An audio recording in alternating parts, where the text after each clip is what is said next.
What would you do if the person you were caring for, someone who couldn't remember their own daughter's face, drew the exact same image hundreds of times with perfect precision? When I started working for Dorothy in 2019, I thought her obsessive drawings were just another symptom of her dementia. I was wrong. What she was drawing wasn't random at all. It was a map, and what it led to changed everything. Before we dive deeper, let us know in the comments where you're watching from. We'd love to hear from you. And don't forget to hit that subscribe button so you never miss any of our upcoming videos. I took the home care job in October of 2019. The pay was decent, and the family seemed normal enough during the interview. My patient was named Dorothy, 78 years old, mid-stage dementia, living in her daughter's house in suburban Michigan. The daughter, Linda, warned me about the drawings. "Mom's obsessed with them," she said, showing me a stack of papers covered in the same symbol. It looked like a child's stick figure, but wrong. The arms bent backward, the head was too large, and there was always a circle drawn around it. "Does it mean something to her?" I asked. Linda shrugged. "We've asked doctors. They say it's just part of the disease, perseveration, they called it. She can't remember my name half the time, but she draws that thing every single day." The first week was standard. Dorothy barely spoke. She'd sit at the kitchen table with her markers and paper, drawing that symbol over and over, sometimes 20 times on one sheet, always identical, always with that circle. I tried engaging her. "Dorothy, what are you drawing?" She'd look up confused, then back down. No answer. By week 3, I noticed something. The circles were getting darker. She traced them multiple times, pressing so hard the paper tore. Her hands shook, but the symbol itself stayed perfect. One afternoon, she grabbed my wrist while I was clearing her lunch plate. "He's still here," she whispered. "Who's still here?" Her eyes focused on me, really focused, for the first time since I'd started. The man with the backward arms. Then she went back to drawing. I didn't mention it to Linda. Dementia patients say strange things, but that night I searched the symbol online. Nothing came up. I tried reverse image searches, folklore databases, even occult websites. Nothing matched. The next day, Dorothy drew it 43 times. I counted. "Dorothy, why do you keep drawing this?" She stopped, stared at the paper, then at me. "So I remember where he is." "Where who is?" She pointed at the floor. I thought she meant the basement. Later, when Linda came home, I asked if there was anything down there that might upset Dorothy. Old photos, stored furniture, anything. "We don't have a basement," Linda said.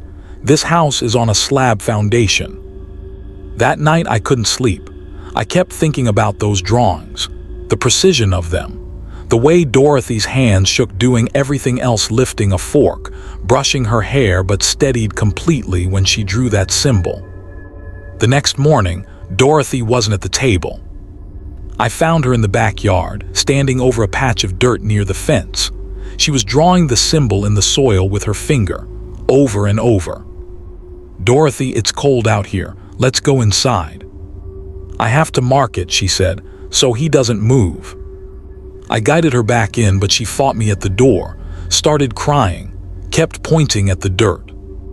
That afternoon, I did something I probably shouldn't have. I searched Linda's house.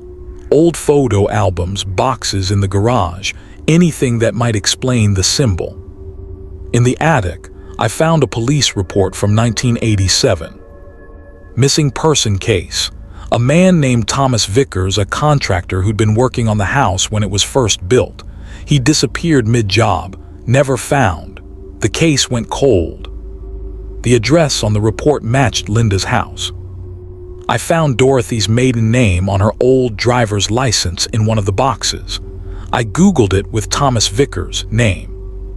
One newspaper article from 1987 mentioned that police had questioned Dorothy and her late husband. They were the homeowners at the time. No charges filed, no evidence of wrongdoing. But the article included a photo of the house under construction. And in the background, barely visible, was a symbol spray-painted on the concrete foundation before it was poured. The same symbol Dorothy drew every day.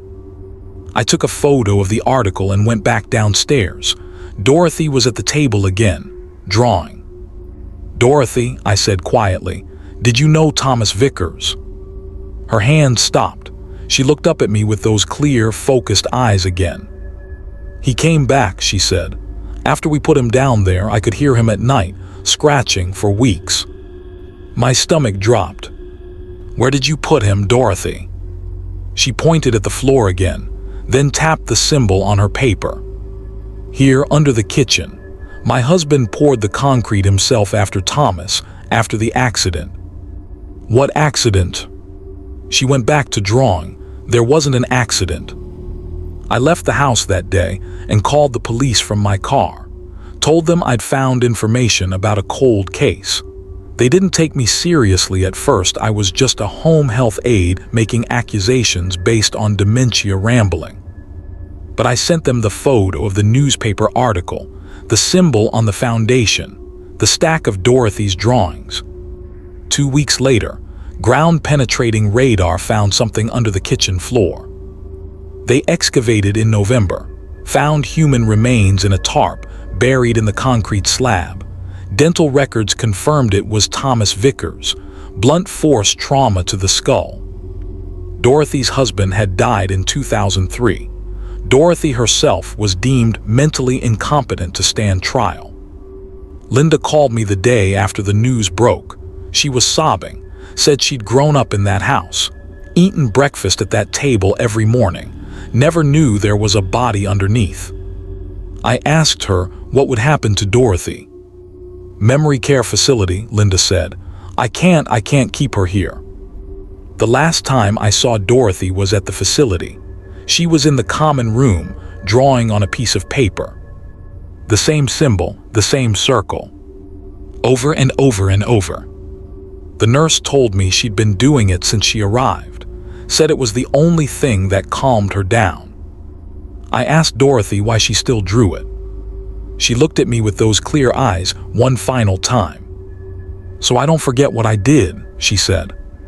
Then she smiled.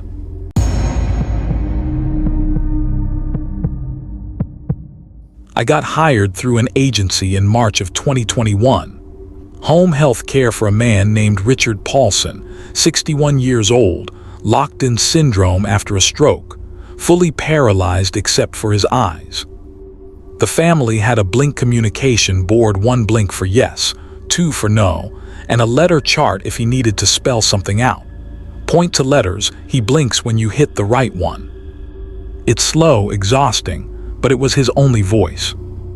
Richard's son, Jeff, lived in the house and handled most of the care decisions. Nice guy, worked from home.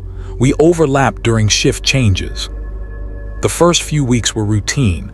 I'd help with Richard's hygiene, adjust his bed, read to him. He'd blink thank you. Sometimes he'd spell out requests. Water, TVON, simple things. Then one Thursday, he spelled something different. I was going through the letter chart, and he started blinking rapidly. I grabbed the board. "HELP. What do you need help with, Richard?" He blinked once for yes when I landed on the next letters. "Me. Help me."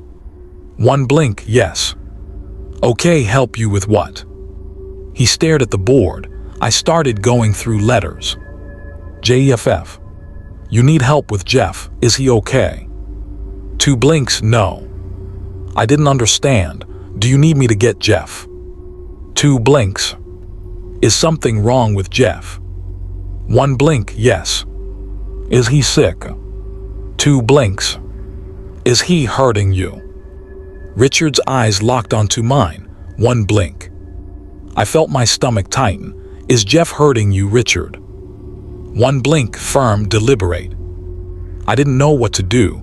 Jeff was always polite, attentive. I'd never seen anything that looked like abuse. "How is he hurting you?" Richard blinked for the board again. I went through the letters.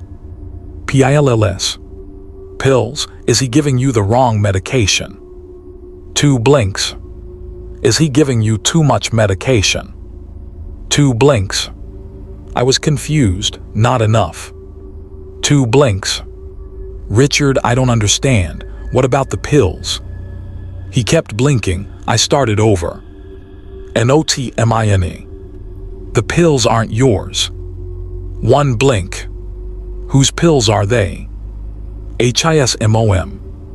Jeff's mom, your wife. 1 blink. Richard's wife had died 2 years earlier. Cancer. I'd seen photos of her in the house. What about her pills? Hgavthm. I felt cold. Jeff gave his mom pills. 1 blink. Are you saying Jeff did something to his mom? 1 blink, and then his eyes filled with tears. I didn't sleep that night. I kept thinking about what Richard had spelled out. It sounded insane. Jeff was a normal guy, took care of his dad full time. Why would he hurt his own mother? But Richard had been so specific, so insistent. The next day, I tried talking to Richard again when Jeff wasn't home. Richard, are you sure about what you told me yesterday?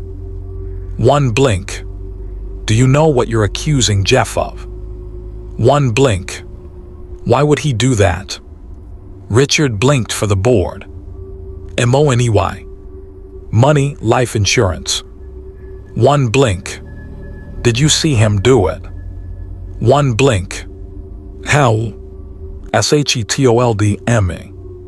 Your wife told you. 1 blink. Before she died. 2 blinks, no. I stared at him after. 1 blink. I felt my skin crawl. Richard, I don't understand. He blinked again, faster, urgent. DREMS. She came to you in dreams.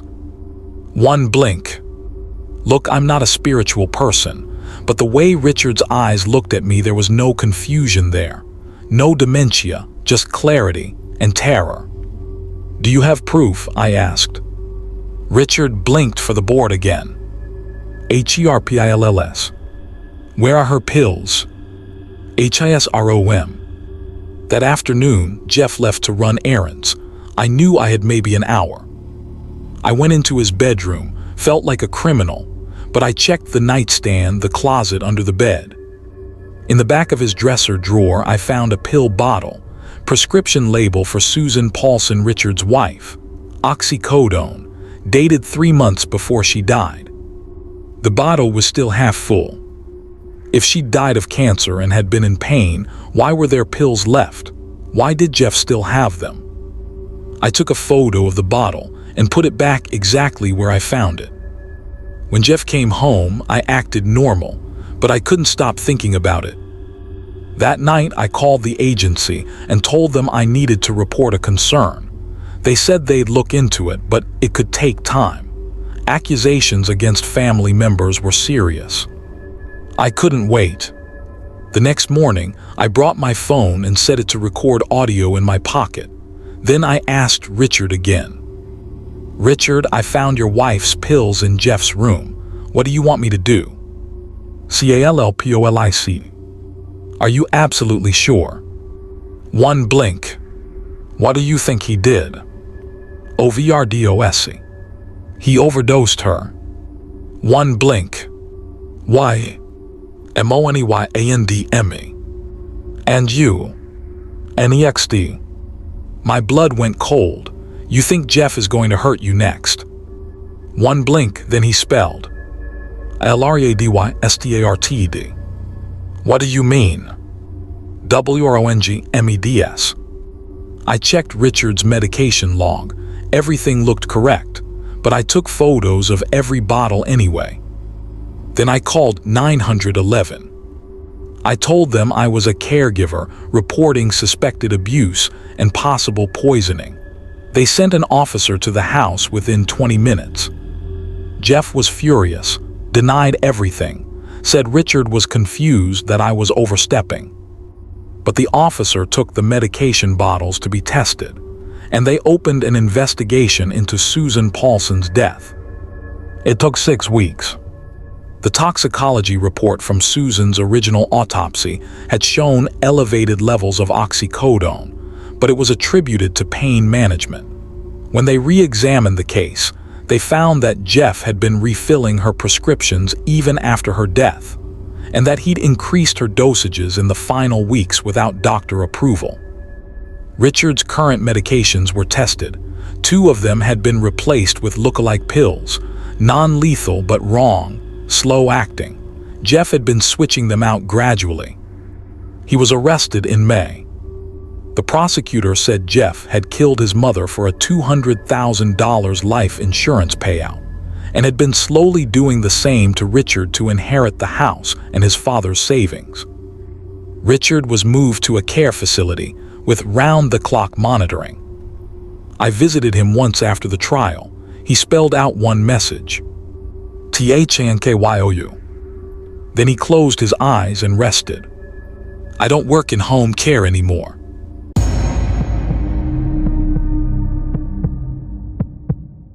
I started working at Meadowbrook Senior Living in August of 2018. It was a small facility, maybe 30 residents, mostly dementia and Alzheimer's patients. My shift was evenings dinner through bedtime. One of my regulars was a woman named Evelyn, 89 years old, late-stage Alzheimer's, couldn't remember her own daughter's name, couldn't feed herself most days. But every single night, she'd sit in the common room and recite names. Children's names: Tommy Hewitt, Sarah Jane Colburn, Michael DeLuca, Ruth Ann Porter. Over and over, same names, same order, never missed one. The other aides said she'd been doing it for years. No one knew why. Her daughter had been asked about it, didn't recognize any of the names. Evelyn had never mentioned them before the disease. At first, I figured it was just random fragments her brain held onto. Alzheimer's does that sometimes. People forget their kids but remember a jingle from a commercial they saw 60 years ago. But Evelyn was so consistent. 4 names every night, same sequence. One evening, I sat down next to her. Evelyn, who are Tommy, Sarah, Michael, and Ruth. She looked at me. Her eyes were cloudy, distant. The children, she said softly. What children? The ones who drowned. Then she went back to reciting. Tommy Hewitt, Sarah Jane Colburn, Michael DeLuca, Ruth Ann Porter. I asked the charge nurse about it. She didn't know. Said Evelyn's file didn't mention anything about children drowning. So I Googled the names. And I found them. All 4 names appeared in a 1952 newspaper article from Millbrook, Pennsylvania, a small town about 40 miles from where Evelyn had grown up. The headline read, 4 children drown in lake tragedy. They'd been at a summer camp. Canoe capsized. None of them could swim. The counselor supervising them had panicked and couldn't save them all. 4 kids aged 7 to 10, all drowned in the same incident. Tommy Hewitt, Sarah Jane Colburn, Michael DeLuca, Ruth Ann Porter. The article included a photo of the camp staff. I zoomed in. Third from the left, a young woman, maybe 19 years old, with dark hair and a nervous smile. The caption listed her name, Evelyn Marsh, Evelyn's maiden name. I felt my chest tighten. I read the rest of the article. It said the counselor who had been supervising the canoe trip had resigned immediately after the incident. No charges were filed, it was ruled an accident, but the camp closed the following summer. The counselor's name wasn't mentioned in the article, just staff member. But I knew. The next night I brought the article to work, showed it to the charge nurse. Do you think this is why she remembers those names? I asked. The nurse stared at the photo. That's her. I think so. Jesus. I went back to Evelyn that evening, sat beside her while she recited the names. Evelyn, I said gently, were you there when they drowned? She stopped, looked at me. I couldn't reach them, she whispered. It wasn't your fault. Her face crumpled. I froze. The canoe tipped and I couldn't move. I heard them screaming and I couldn't move. Tears ran down her face. They were so little, she said, and I just watched. She grabbed my hand hard. I can't forget them, she said. I can't. If I forget, no one will remember. After that, I didn't try to stop her from reciting the names. Every night she'd sit in that chair and repeat them. Tommy Hewitt, Sarah Jane Colburn, Michael DeLuca, Ruth Ann Porter. 4 children who drowned in 1952. 4 names that Evelyn Marsh carried for 70 years. Even when she forgot everything else. Even when she forgot her own name. She never forgot theirs. Evelyn passed away in November of 2019, pneumonia. At her funeral, her daughter asked me if I knew why her mother used to say those names all the time. I told her I didn't know. Some things don't need to be explained.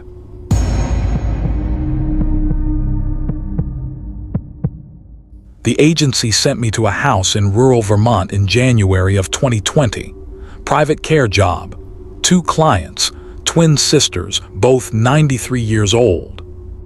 Their niece, Laura, had hired me. She lived out of state and couldn't manage their care anymore. They're sweet, Laura said on the phone, but they don't talk much. To outsiders, I mean, they mostly keep to themselves. The house was old. 1800s farmhouse, creaky floors, wood-burning stove. The twins Helen and Clara sat in matching rocking chairs by the window when I arrived. They looked at me with identical pale blue eyes, didn't smile, didn't speak. Hi, I said, I'm Jordan. I'll be helping take care of you both. They stared. Laura nudged me. They take a while to warm up. The first week was quiet. I'd cook, clean, help them with bathing. They'd nod or shake their heads when I asked questions, but they never spoke to me. But they spoke to each other. Constantly. In a language I'd never heard. It wasn't English, wasn't French, Spanish, German. I'd studied languages in college. This was something else entirely. The sounds were soft, rhythmic, almost melodic. What language is that? I asked Laura on the phone. Oh, they've done that since they were kids. My mom called it twin speak. You know, some twins make up their own language. But they're in their 90s. Yeah, they never stopped. It didn't bother me at first, but after a few days I noticed something strange. They only used the language when they didn't want me to understand something. Like when I'd suggest we open a window, they'd look at each other and exchange a few words in their language. Then Helen would say, no, cold. Or I'd ask what they wanted for dinner, and they'd confer in that melodic speech before Clara answered, soup. It felt deliberate, like they were discussing me. One night I was cleaning up after dinner when I heard them talking in the living room. The language sounded more urgent, faster. I peeked around the corner. They were both staring at the front door. Helen said something sharp in the language. Clara responded, shaking her head. Then Helen stood up, which she rarely did without help, and walked to the door, put her hand on the deadbolt. Helen, I said, what's wrong? She turned to me, lock it. It is locked. Lock it again. I checked, it was bolted. It's locked, what's going on? Clara said something in the language. Helen nodded and sat back down. Neither of them explained. The next day, I asked Laura if the twins had ever mentioned being afraid of someone. Afraid, no, why? They seemed spooked last night, kept checking the door. Laura paused. They used to talk about a man when they were younger. My mom said they'd have nightmares about him, some imaginary figure from their childhood. Did they ever say who he was? No, just called him the man who listens. That night I heard them talking in their language again. I was in the kitchen, and they were in the living room. I started recording on my phone. Just audio. I figured maybe I could find someone to translate it. Maybe it was a dialect I didn't recognize. I recorded about 2 minutes before they went quiet. Later, I uploaded the audio to a linguistics forum online, asked if anyone could identify the language. I got a dozen responses. Most said it didn't match any known language. A few thought it might be a constructed language, something the twins had invented. But one response stood out. A linguistics professor from Boston messaged me privately. "Where did you get this recording?" I explained the situation. Twin sisters, 93 years old, spoke this way since childhood. He asked if he could call me. We spoke the next day. He sounded uneasy. "This language has structure," he said. "Grammar, syntax. It's not just gibberish. But here's the thing, it's too complex to have been invented by children." "What do you mean?" Twin languages usually fade by age 6 or 7. They're simple, mimicry. This has verb conjugation, tenses, conditional phrasing. It would take years to develop. So they've been building it their whole lives. He hesitated. Maybe, or they learned it. From who? That's what bothers me. Some of the phonemes, the sounds, don't exist in English or any Indo-European language. It's almost like, I don't know how to say this without sounding insane. Say it. It sounds like a language that wasn't meant to be spoken by human mouths. I felt my skin prickle. What does that mean? I don't know, but I'd be careful around them. I thanked him and hung up. That night I couldn't sleep.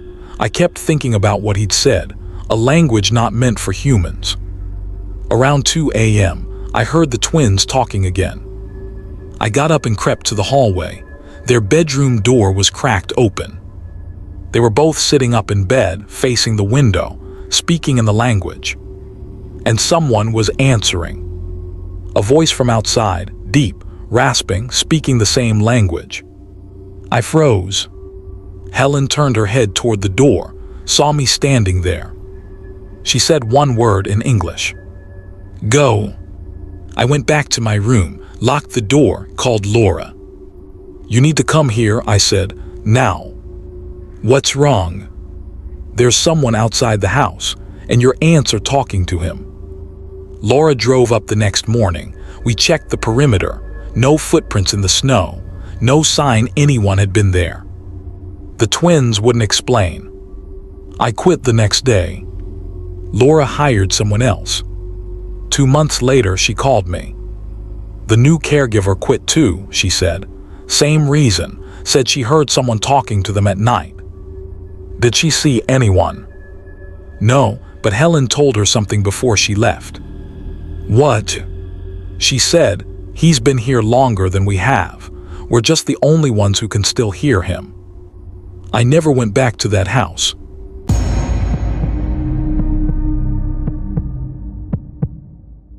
I got assigned to Mr. Carver in September of 2022. Vietnam vet, 74 years old, blind from a stroke 5 years earlier. He lived alone in a small house outside of Portland, Oregon. The VA had arranged for daily check-ins. I'd help with meals, medication, cleaning, standard stuff. Mr. Carver was sharp, funny. He'd joke about being blind, make me laugh, easy client. But the first time I visited, he said something that stuck with me. I just introduced myself, shook his hand. We were standing in his living room. He tilted his head slightly. Who's with you? What do you mean? There's someone standing behind you. I turned around, no one there. It's just me, Mr. Carver. He frowned, you sure? Positive. He nodded slowly. My mistake. I figured it was part of being blind. Maybe he'd heard something, an echo, the house settling. But he said it again the next day. That person's back. What person? The one behind you, same spot as yesterday. I looked, nothing. Mr. Carver, I promise there's no one here. I know you think that, he said quietly. By the third visit, it was starting to unnerve me. Mr. Carver, why do you keep saying someone's behind me? He set down his coffee mug. Because they are. How do you know you can't see? I don't need to see, I can feel them. Feel them? Yeah, like a weight, a presence, right behind your left shoulder. I felt my neck tingle. What do they look like? I don't know, but they've been following you since the first day. I laughed it off, told myself he was messing with me. But that night, I couldn't stop thinking about it. The next visit, I brought my phone and took a photo over my shoulder while I was standing in his living room. Nothing in the picture. But when I showed it to Mr. Carver, described it to him, he shook his head. Cameras won't catch it. It's not that kind of thing. What kind of thing is it? He leaned back in his chair. You ever heard of a fetch? No. Old folklore. Irish, I think. It's like a double, a shadow version of a person, supposed to appear before someone dies. My stomach dropped. Are you saying I'm going to die? I don't know, but it's been with you every time you've come here, and it's getting closer. I should have switched clients, should have reported it to the agency. But I didn't. I kept going back. And every visit, Mr. Carver would say the same thing.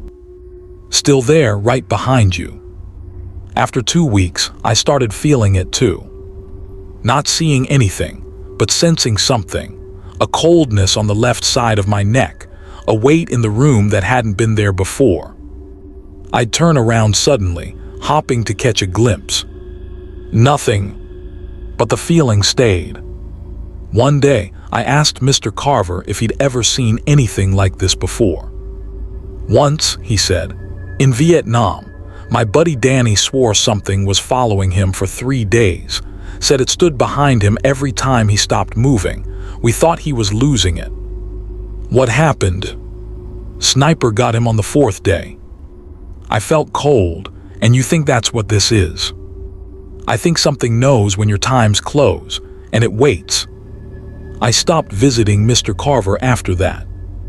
Told the agency I couldn't do it anymore. They reassigned someone else. 2 days later, I was in a car accident.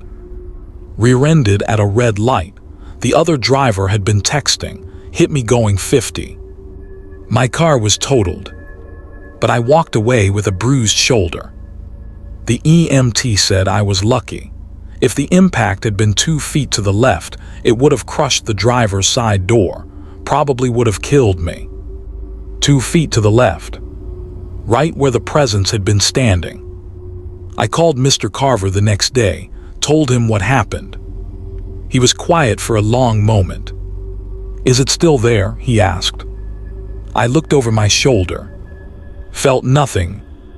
No, I said, it's gone. He sighed. Good. Maybe it was just waiting to see if you'd make it. I never went back to his house. The new aide told me later that Mr. Carver never mentioned anyone standing behind her. Just